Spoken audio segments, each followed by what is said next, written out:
नमस्कार दोस्तों। क्लास 10 का chapter 11 human I and the colourful world. इस चैप्टर में बहुत सारे इंपॉर्टेंट कंसेप्ट्स हैं। उन कॉन्सेप्ट पर डिस्कशन कर रहे थे और उसके बाद जितने भी पास्ट ईयर में इससे रिलेटेड क्वेश्चन आए हैं उन सारे क्वेश्चंस को भी कर रहे थे। हमने रेनबो फेनोमिना तक देख लिया था कि रेनबो के पीछे की क्या वजह है। सिविल सर्विस में जो क्वेश्चन आया था उसे भी कवर किया। अगर आपने पिछले 2 पार्ट नहीं देखे हैं तो आप डिस्क्रिप्शन बॉक्स चेक कर लीजिए, वहाँ पे आपको लिंक मिल जाएगा पिछले पार्ट 1 और 2 का। ये इस वीडियो सीरीज़ का पार्ट 3 है। चलिए स्टार्ट करते हैं। हमारा नेक्स्ट टॉपिक है एटमॉस्फेरिक रिफ्रैक्शन। आइए फिर इससे समझते हैं और इससे एसोसिएटेड फिनोमिना भी देखेंगे। सबसे पहले रिफ्रैक्शन का क्या मतलब होता है। देखिए, रिफ्रैक्शन को समझने के लिए आपको मीडियम समझना पड़ेगा। आइए रिफ्रैक्शन को समझते हैं। रिफ्रैक्शन में क्या होता है, मीडियम की जैसे मैंने बात कही, मान लीजिए हमारा पहला मीडियम है एयर और दूसरा मीडियम है ग्लास। अब हो क्या रहा है, जो रे है वो एयर वाले मीडियम से होकर के ग्लास वाले मीडियम में जा रही है। तो होगा क्या, देखिए आपको यहाँ पे इसे समझने के लिए डेंसर और रेयरर मीडियम का कंसेप्ट समझना पड़ेगा। एयर क्या है, रेयरर है या डेंसर है, सघन है या विरल है, बताइए। तो आप कहेंगे ये रेयरर है, राइट। और ग्लास एयर के मुकाबले क्या है, डेंसर। जब रेयरर मीडियम से डेंसर मीडियम में कोई लाइट रेज आएगी तो क्या होगा, किस साइड पे बेंड करेगी, नॉर्मल की ओर। नॉर्मल कुछ नहीं होता, बस ये परपेंडिकुलर वाली जो लाइन होती है वो नॉर्मल कहलाती है, इस साइड वो बेंड करेगी। अब यही जो फेनोमिना है, अब यहाँ पे ये वाला जो एंगल है वो रिफ्रैक्टेड रे कहलाएगा और यही प्रोसेस रिफ्रैक्शन कहलाएगी। तो जब भी रिफ्रैक्शन की बात आएगी तो आपको बस ये देखना है कि मीडियम में चेंज हो रहा है और एंगल बेंड कर रहा है। इसके एसोसिएटेड फिनोमिना जब आप समझ लेंगे तो ये चीज़ काफ़ी क्लियर हो जाएगी। आप फिर से देख लीजिए, इंसिडेंट रे है, एंगल वो डेविएट कर रही है और फिर ये वाली जो रे है वो रिफ्रैक्टेड रे कहला रही है। ये फेनोमेना आपने ज़रूर सुना होगा कि जहाँ पे एक्चुअल फिश होती है उससे वो थोड़ा सा ऊपर अपेरेंट दिखाई देती है। या वाटर, अगर किसी डब्बे में वाटर है और अगर उसमें सिक्का रखा है तो जहाँ पे सिक्का होगा उससे हल्का ऊपर दिखाई देता है। या मछली वाला कंडीशन भी आप देख सकते हैं कि जो फिश है एक्चुअल फिश, अपेरेंट फिश, उससे थोड़ी ऊपर या थोड़ी लेफ्ट साइड दिखाई देती है। ऐसा क्यों होता है, अगेन वही प्रोसेस है रिफ्रैक्शन वाला। मैंने क्या बताया था कि रिफ्रैक्शन के लिए मीडियम का बदलना बहुत ज़रूरी है। ये देखिए एयर वाला है, आप जहाँ से देख रहे हैं, और यहाँ पे क्या मीडियम बदल जा रहा है, एयर से क्या बन जा रहा है, वाटर। तो इस कंडीशन में क्या बन रहा है, एयर से वाटर, यानी कि रेयर से डेंसर मीडियम में जब लाइट रेज आ रही है तो वो बेंड कर जा रही है, ठीक है, नॉर्मल की ओर बेंड कर जा रही है। और यही रिफ्रैक्शन के कारण एक्चुअल फिश से ऊपर दिखाई दे रहा है पेरेंट फिश। बस ये बहुत नॉर्मल फेनोमेना, अगर आप एक बार समझ लेंगे कि हाँ मीडियम बदलने के कारण नॉर्मल के साइड में जाकर के झुक जा रही है लाइट रे, इस वजह से ये फेनोमेना दिखाई दे रहा है। ना देखिए, ट्विंकलिंग ऑफ स्टार्स, यानी तारे जो है वो ट्विंकल क्यों करते हैं, तो जो ट्विंकलिंग ऑफ स्टार है ये एटमॉस्फेरिक रिफ्रैक्शन के कारण हो रहा है।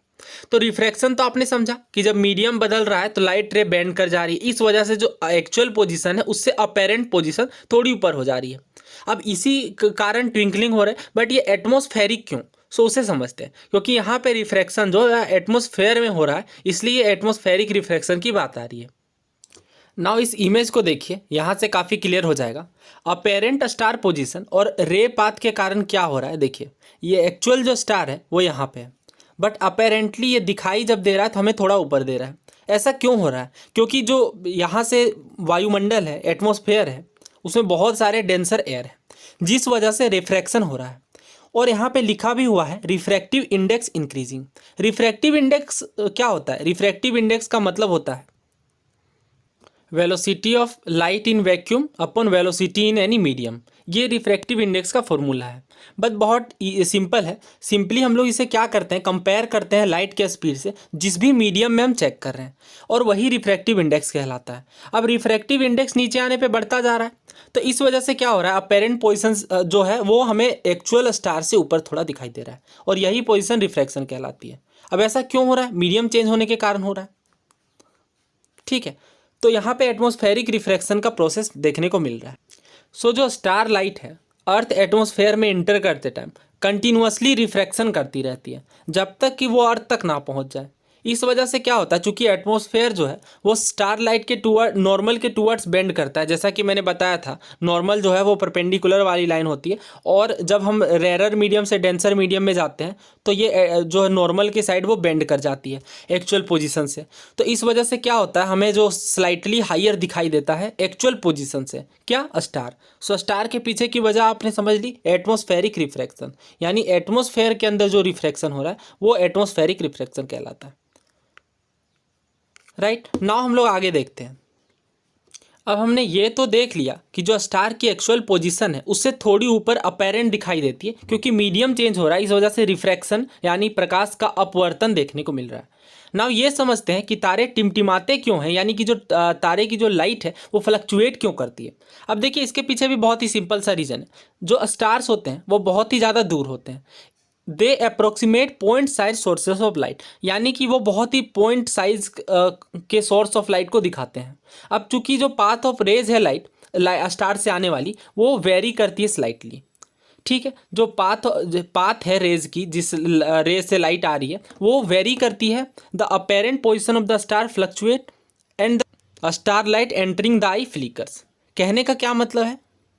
हमें जब स्टार विजिबल होता है तो बहुत सारे लेयर्स एटमॉस्फेयर के बीच में होते हैं, जिसकी डेंसिटी वेरी करती है।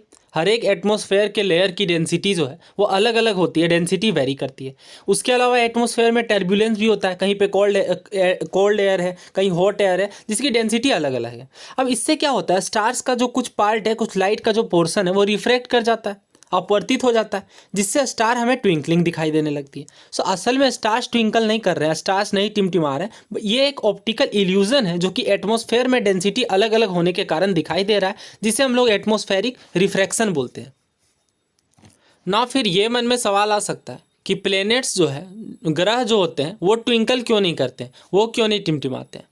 इसके पीछे का रीज़न ये है कि जो प्लैनेट्स होते हैं वो अर्थ के ज़्यादा सामने एज़ कम्पेयर टू स्टार्स जो है वो प्लैनेट के दूरी के मुकाबले काफ़ी ज़्यादा दूर होते हैं।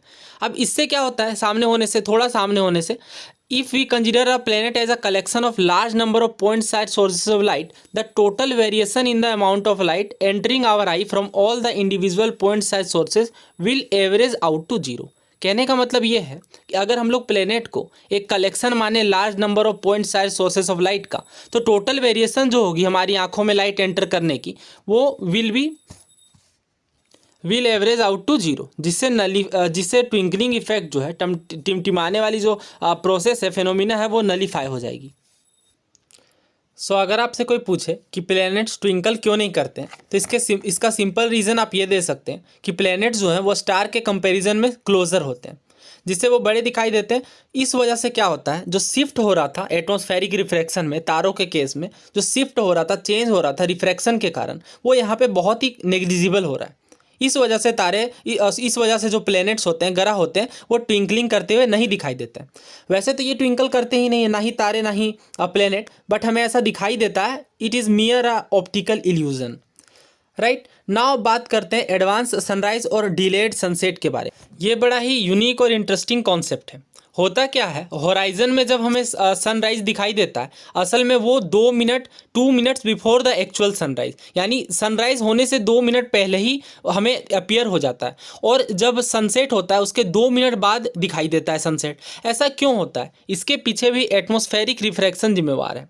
अब ये जो टाइम डिफरेंस है एक्चुअल सनसेट और अपेरेंट सनसेट, यानी जब हमें सनसेट दिखाई देता है, उसके बीच का टाइम गैप लगभग 2 मिनट का होता है। नाउ अगेन वही प्रोसेस है। एटमॉस्फेरिक रिफ्रैक्शन के कारण क्या होगा, जहाँ पे एक्चुअल सनराइज हो रहा है या सनसेट हो रहा है, वहाँ से हमें कहाँ पे दिखाई देगा, थोड़ा ऊपर। ये देखिए अपेरेंट पोजीशन है सन की। अब ये होराइजन जो है, होराइजन यानी कि जहाँ पे एक्चुअल में होना चाहिए, क्षैतिज जिसे बोलते हैं, वहाँ से हमें थोड़ा ऊपर दिखाई देता है अपेरेंट पोजीशन में। अगेन इसके पीछे का क्या प्रोसेस है, एटमॉस्फेरिक रिफ्रैक्शन। इस वजह से क्या होता है कि इसे जब शिफ्ट करने में, जो दूरी होती है उसे कवर करने में लगभग 2 मिनट का समय लगता है। इस वजह से हमें जो अपेरेंट सनराइज है वो 2 मिनट पहले दिखाई देता है और सनसेट 2 मिनट बाद दिखाई देता है। इसके पीछे भी कौन जिम्मेवार है, तो एटमॉस्फेरिक रिफ्रैक्शन या रिफ्रैक्शन ऑफ द सनलाइट आप बोल सकते हैं। नाउ आइए क्वेश्चन करते हैं। CAPF का पूछा हुआ क्वेश्चन है, बोला जा रहा है एडवांस सनराइज और डिलेड सनसेट, यानी 2 मिनट पहले जो हमें सनराइज देखने को मिलता है और 2 मिनट बाद जो एक्चुअल सनसेट जो है वो बाद में दिखाई देता है। इस वजह से इसके पीछे का फिनोमिना क्या है, डिफ्रैक्शन, रिफ्रैक्शन, स्कैटरिंग या टोटल इंटरनल रिफ्रैक्शन। हमने अभी बात की थी कि एटमॉस्फेरिक रिफ्रैक्शन के कारण ऐसा होता है। नेक्स्ट क्वेश्चन देखिए, बोला जा रहा है twinkling of stars in clear sky during night time can be explained with, यानी स्टार जो है वो ट्विंकल करते हैं, आप इस फेनोमिना को किस बेसिस पे समझा सकते हैं। रिफ्रैक्शन ऑफ लाइट है ये। हमने पढ़ा refraction of light, atmospheric refraction के कारण स्टार्स ट्विंकल करते हुए दिखाई देते हैं, अपीयर होते हैं। नाउ ये क्वेश्चन करिए, एनडीए 2022 का है। The twinkling of a star is due to the atmospheric, यानी जो स्टार है वो किस वजह से ट्विंकल करते हैं। हमने अभी बात की इसकी, रिफ्रैक्शन ऑफ स्टार लाइट के कारण। नाउ यही क्वेश्चन सीडीएस में भी इस बार पूछ लिया गया, मतलब हर बार ही ये रिपीट कर रहा है, स्टार किस वजह से ट्विंकल करते हैं। एटमॉस्फेरिक रिफ्रैक्शन के कारण, बहुत ही ध्यान से आपको पढ़ना है, यहाँ पे रिफ्लेक्शन दे दिया गया है, नहीं continuous change in the position of star, नहीं स्टार क्यों अपनी पोजीशन चेंज करेंगे, वहाँ से जो आने वाली वो जो रे है वो चेंज करती है। तो ये सारे गलत है, ऑप्शन ए सही है यहाँ पे। नेक्स्ट क्वेश्चन देखिए, twinkling of stars is primarily due to the atmospheric, अभी हमने बात की एटमॉस्फेरिक रिफ्रैक्शन के कारण। ये देखिए, मतलब ये हर साल इस टॉपिक से क्वेश्चन आ रहे हैं, तो इसका आंसर फिर क्या बना, एटमॉस्फेरिक रिफ्रैक्शन। पिछले साल भी एनडीए में आया ये, twinkling of stars is due to particular frequencies of the starlight, reflection of starlight, atmospheric refraction of the starlight या मैग्नेटिक फील्ड। तो आपको इस फिनोमिना का नाम जरूर ध्यान रखना है, प्रकाश का अपवर्तन इसे बोलते हैं, atmospheric refraction. Option C is correct. So इस वीडियो में इतना ही रखते हैं, नेक्स्ट वीडियो में हम लोग बहुत ही important concept scattering of light पर बात करेंगे। अगर आप चैनल पर नए हैं तो प्लीज़ चैनल को सब्सक्राइब कर लीजिए। Thank you so much.